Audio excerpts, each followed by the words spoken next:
And welcome to FTB Fridays. It is Friday, the 5th of February, 2021. Just for reference, it's 10:39 in the morning when we're recording this. I am, of course, your host, Jason C. McLean. And I'm joined today by author, occasional FTB contributor, and all around, I guess, music lover, Montrealer, Dawn McSweeney. Welcome, Dawn. Hello, good to be here. Happy to be here. I'm glad you're here too. And it's Friday, and we're both inside because we don't really have a choice. But There's nowhere really to go. Yeah, because we're going to talk about something we've talked about before on FTB Fridays from various angles, the pandemic. But we're going to evaluate the different responses from the federal and the provincial government. Obviously, municipal government does have some role in this too, but it's just basically enforcing things and like doing some nice little touches to make things more livable. They're not the ones who decide how much money you get if the borders are closed or if you can go to the store or not. Municipal government changed my lockdown though, because I live in the plateau. Last year when Plant decided to make Mount Royal pedestrian only and open all these little terrasses and like little cabanas with lighting and everything, changed the experience. I could not imagine living somewhere that didn't make those accommodations. Yeah. And it made it quite more livable. Yeah, well, they did that in other parts of the city too, and they got in trouble when they tried to do it at Notre Dame because Dave McMillan, the guy who owns Joe Beef, was complaining about about not having cars. But I mean, someone like that, it's a destination restaurant. They're not going to be able, like in a pandemic, you have to focus on local restaurants. Like, exactly. Yeah. And I think a lot of businesses are going to learn that because anybody that was a destination spot, for instance, all the brand name shops in the downtown core are going to see a different reaction from consumers as opposed to, let's say, my little shops up the street that have been open the whole time. We know them face to face. It's a fully different experience. I haven't been going anywhere destination except the museum, but I haven't. And to assume, like Joe Beef's assumption that the only people going to destination places are coming by car is pretty pompous. Like we go to Giddy's and stuff by bus and metro. So Like we will go to those destination places, but we're generally commuters. We have a car and we try not to use it. Yeah. And I think it's arrogant to assume that your money is coming from people with cars. Nobody's driving into the city anymore. Yeah. Well, I mean, Joe Beef also relied a lot on tourist dollars too. I mean, like, I don't think like Obama and Trudeau went there by car. Yes, but if you're counting on those people, you're going to have to change your business model. Business plan, yeah. The whole thing changed. I think that the whole concept of supporting local businesses and the places you could go to up your own street in your own quartier, that's, I think, what it comes down to. And I think anybody who doesn't follow that business model is going to notice a shift in their business. Yeah. Well, moving along from, I guess, sticking on the same topic of businesses, but moving along to the provincial government, which actually decides what businesses can be open. They just announced that as of February the 8th, which is Monday, non-essential businesses can be open, not gyms. They're doing it by zone now. In red zones, not gyms, not movie theaters, not bars, obviously, and restaurants still just takeout. But one thing that is opening is museums are opening back up. I know you're a big. My Signac from the last time I was there, masked and everything. So they're opening for bookings as of February 9th, which is Tuesday next week. They're actually opening on the 11th. Now, having been there during the pandemic in their last opening, what they were doing is you had to book a time frame. Like you couldn't just go with a ticket anymore. You have to book a time frame, be there by appointment. It was very regulated. Masks are mandatory. It felt like super, super safe. I'm assuming they're doing that again, but it wasn't specified on their website. You're only going to have access to 4 exhibits. So that includes the Rio Pel exhibit, which is their main one right now, as well as Graphique, which is 5 centuries of German and Austrian graphics, which should be awesome.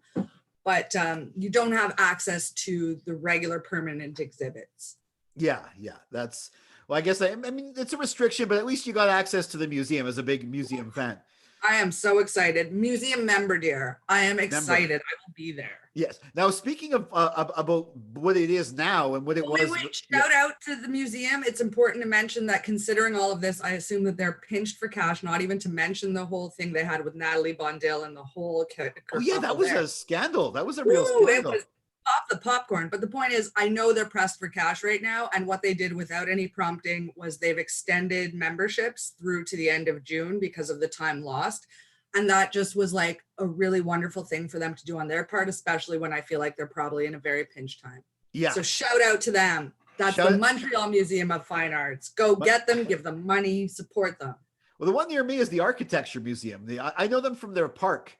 Because they yes, have that architecture park, but they have a museum too. I went there on Nuit Blanche one time. It was like everything was open, museums were open. There was like a rap battle or something like that inside the architecture. To go there.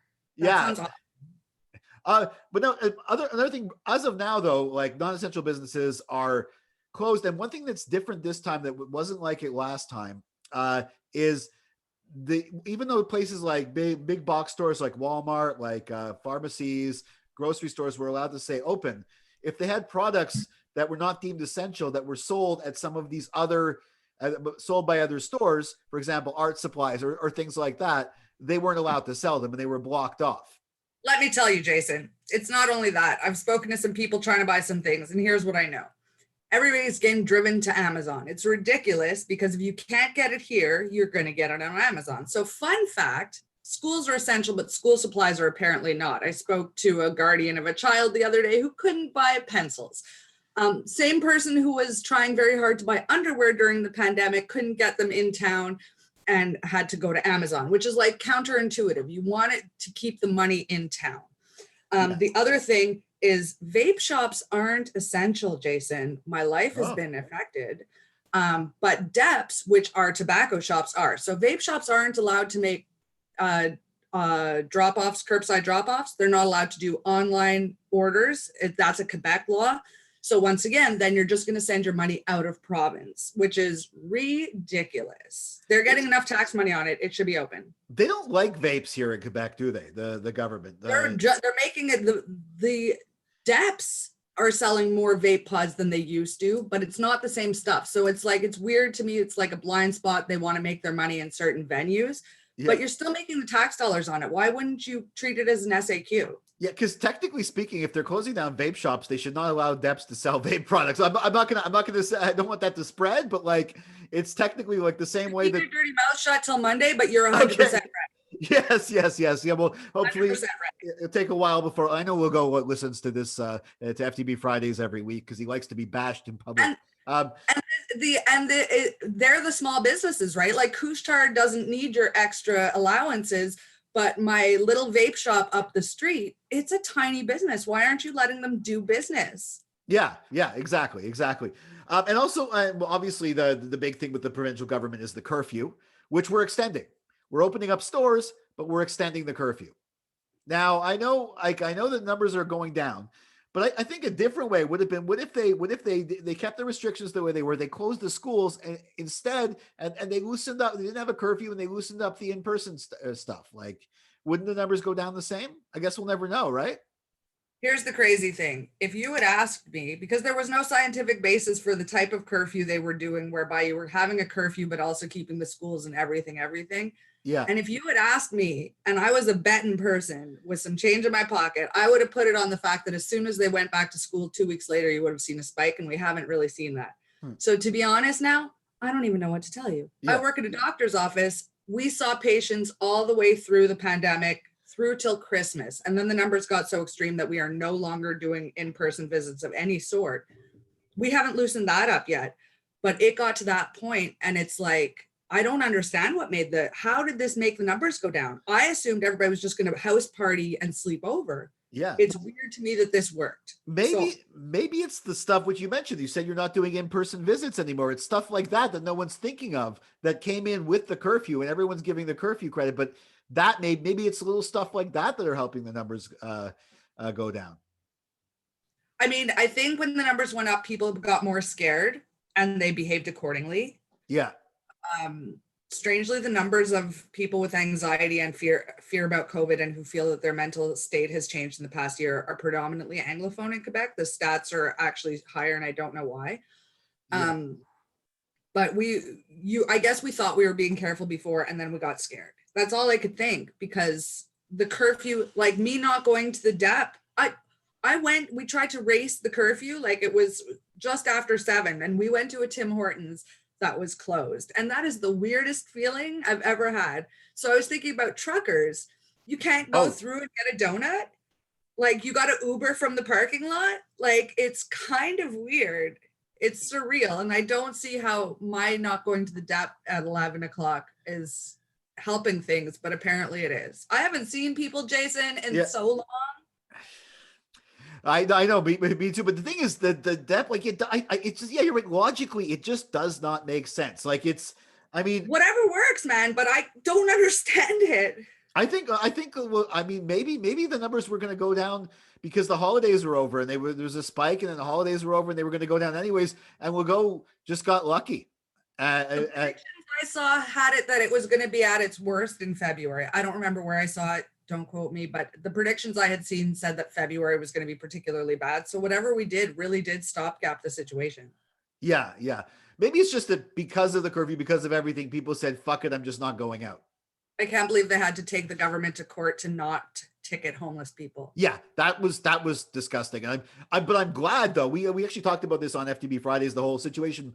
But yeah, the fact that the court ruled, at least Legault's not fighting that one in court. Yeah. Oh yeah. That's how he makes himself a good person. I'm not going to fight the fact that the Supreme Court says that we shouldn't make works. Yeah. I'm not going to fight it. And their ruling was very interesting. It basically said that you cannot force people to go home when they have no home. It was a very logical ruling. It was basically like, duh. Why did we need a whole process to say something so obvious? It's ridiculous. Yeah. Speaking of process, the case of Mamadi Farah Kamara, whose name I'm sure I mispronounced. So last week, Thursday, I was on my way home and I started to see some cops just rushing up St. Denis Street. And I was like, ooh, that is more cops in a bigger hurry than I am ever used to seeing. So I basically went home and just clicked on the news and hung out until something interesting happened. And that was the case of the PhD student who got who was supposedly disarmed and attempted murder to a cop. And then after the whole thing, it started to, the police officer was shot. He wasn't shot. Anyway, there was a stay on his charges because seems to be some highway footage that shows that he's actually the dude who called the police and not committed the attack. He saw the attack. This is what I've gleaned from French media right now. He saw the attack and called the police. And then when backup came, they arrested this guy, which got him banned from campus at Polytechnic and got him locked in prison for a minute. He's got a pregnant lady. He was saying he was innocent the whole time. Meanwhile, the injured police officer was so injured and sketched out in Park X, went into an apartment building bleeding. First door he knocked on, didn't answer. Second door he knocked on, the house of Gurmeet Singh and Santop Kaur, who barely speak French and English, have a passable understanding. And they took him in and helped him clean up the blood while they waited for backup, which I just imagine is a terribly scary situation. And I only saw them mentioned in one article. So shout out to them. Yeah. Because a cop bleeding at your door, and there's a lot of questions and fear. Something's gone terribly wrong here. Yeah, well, I mean, the Montreal police I don't think of them as the most competent organization in the world, and I also think of them as unfortunately a little bit biased in some cases. Well, there's an investigation. There's an investigation. Mr. Kamara has lawyered up as well. He should. Valerie Plante is calling for the police to apologize, and the police are saying, we will once we get all the evidence. But it's hard to say you don't have all the evidence when you've dropped the charge. This guy tried to save a cop's life and got like his life ruined for it. Like that's 100% charged with attempted murder, charged with disarming a police officer. Like he has no criminal past. He's an engineer by training, a lab overseer at Polytechnic. And now instead of it just being like erased, he has to meet with Polytechnic to get to discuss his reinstatement to campus, even though he's done nothing wrong. And now I guess moving beyond Montreal and beyond Quebec, federally, the federal response, recently we just imposed some restrictions on travel south and for people returning by plane. Like this, I mean, it took a while to do this, but now, like, for example, if you come back by plane, you can't just quarantine at home for 14 days. You got to quarantine for at least 4 or 5 days in a hotel at your own expense, an expensive government hotel, get a COVID test. And once that's negative, then you can go and finish your quarantine at home. Sounds fair. You're not special. Yeah, I mean, in general, the federal government, though, they've been like I think they've been very good with their response, like in terms of like offering things to people, like the CERB, the CRB, which, yes, we have a minority government. Jagmeet Singh pushed Trudeau a lot more left, which is really good. I mean, that's how we got healthcare with minority Liberal NDP in opposition. There's a strong NDP, but yeah, but you said there's recently something new with how they're implementing the relief. Well, yeah. So there's the emergency benefits are still going strong with the federal government, which might be easy for us to forget here in Quebec because I haven't seen money since sometime in the summer from my provincial government. Yeah. But so they're actually went on a hiring spree. They hired a whole whack of people. In fact, they're outsourcing to a third-party company to do some of the phone work. So it's hard to say how that's going to work. I could only assume like they can answer the questions that are going to be available publicly. So basically it's going to help guide you through the internet. Yeah, so their emergency benefits seem to be, I mean, it's not ramping up. I guess they're just taking care of the overflow. Yeah, because you call the government, it takes like an hour sometimes to get somebody. Yes, they also, I noticed on their site, have a thing now. I think you're going to be able to schedule a callback, which is great. Oh, but I want you to know, you call the federal government. I called EI months ago and I just got lost in the shuffle. And so I actually, if you call the federal government, their sorting system is actually superior, even though it seems not. Yeah. Well, I mean, I guess this new outsourcing thing, it's probably like if you want to just know, like, how do I apply, the outsourced agent will be able to talk to you. But if you want to know where's my money, or how come my money did, or something like that, then they'll have to transfer you to someone at CRA. And then that's the weird thing to me, is because if I call and I wait on hold and I get somebody and I go, hey, I have this question, and they go, cool, I don't know your answer because I'm not actually a government official, I'm just going to put you back on hold. I'm like, what did we just do here?